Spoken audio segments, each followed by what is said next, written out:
Hello friends, welcome to my mini kitchen. আজ আমি আপনাদেরকে নিরামিষ সোয়া কারি দেখাবো।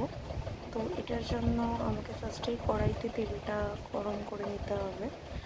আর নিরামিষ বলে কিন্তু এটা টেস্টি নয় সেরকম কিন্তু নয়, এটা খেতে খুবই টেস্টি হয়। মাংস, ডিম বা মাছ এগুলো খেতে খেতে যদি না ভালো লাগে, তো এটা করে খেলে কিন্তু খুবই মুখের একটা স্বাদ বদল হয়ে যাবে। তো ফার্স্টেই আমি তেল গরম করে নিয়েছিলাম, একটু বেশি পরিমাণে তেল নিয়েছিলাম।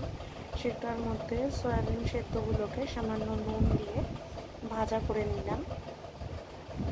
তো ভালোভাবে ভাজা করতে হবে, যাতে একটা বাইরের দিকে একটা লেয়ার মতন তৈরি হয়ে যায়। তো ততক্ষণ আমরা ভাজতে থাকবো যতক্ষণ না একটুখানি কালারটা চেঞ্জ হয়ে যাচ্ছে সয়াবিনটার। বারবার নাড়াচাড়া করে দিতে হবে যাতে সব সয়াবিনগুলোই ভালোভাবে ভাজা হয়।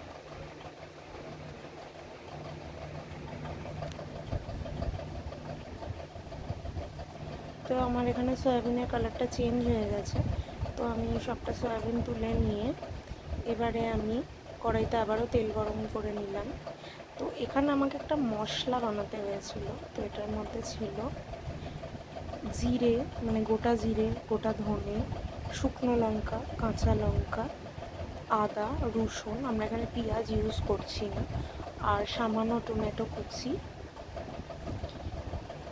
ছোট এলাচ, লবঙ্গ আর গোলমরিচ, এই সমস্ত কিছু দিয়ে সামান্য সর্ষের তেল, চিনি, নুন দিয়ে আমি পেস্টটা বানিয়ে নিয়েছিলাম।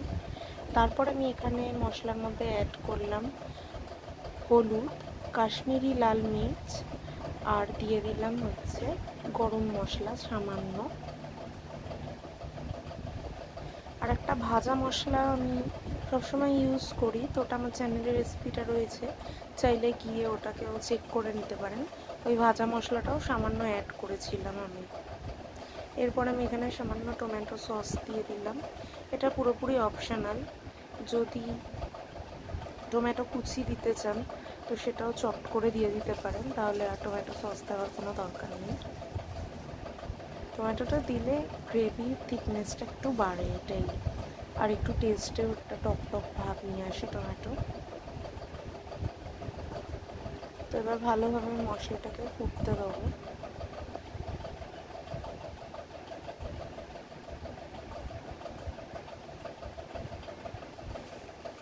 এবার একটা বাটির মধ্যে আমি সামান্য টক দই, 1 চিমটে পরিমাণ নুন বা 1 টিস্পুন বলতে পারেন, স্বাদ মতন নুনটা নিতে হবে, যতটা পরিমাণে খাবারটা থাকবে, রান্নাটা হবে। তো সেটা দিয়ে ভালোভাবে ফেটিয়ে নেব, নিয়ে কিন্তু আমি এই গ্রেভিটার মধ্যে অ্যাড করে দেবো। দিয়ে আবারও ভালো করে নাড়াচাড়া করে নেব। যখন দইটা দেবেন তখন কিন্তু গ্যাসের ফ্লেমটা একটু আস্তে করে দেবেন। জোরে দিলে কিন্তু, জোরে যদি গ্যাসটা থাকে তাহলে কিন্তু দইটা কেটে যেতে পারে। তো ওটা দিয়েও ভালোভাবে আমি কষিয়ে নিয়েছিলাম দইটা দেওয়ার পরে। তারপর আমি এখানে সয়াবিনগুলোকে অ্যাড করে দিলাম। সয়াবিনগুলোকে অ্যাড করে দিয়েও আমি ভালোভাবে মিক্সড করে নিচ্ছি, নিয়ে আমি এখানে ফুটতে দেবো। 5 থেকে 7 মিনিট মতন আমি ভালোভাবে ফুটিয়ে নেব সয়াবিনটাকে গ্রেভিটার সাথে।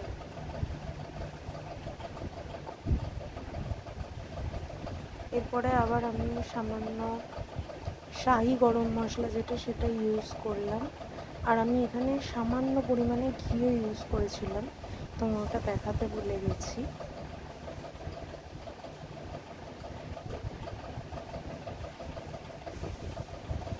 আমাদের রান্নাটা প্রায় কমপ্লিট হয়ে গেছে। ওপর থেকে আমি সামান্য ধনেপাতা দিয়ে একটু গার্নিশ করে নিলাম। তো খেতে খুবই টেস্টি হয় ভাত, রুটি, পরোটার সাথে। Thanks for watching.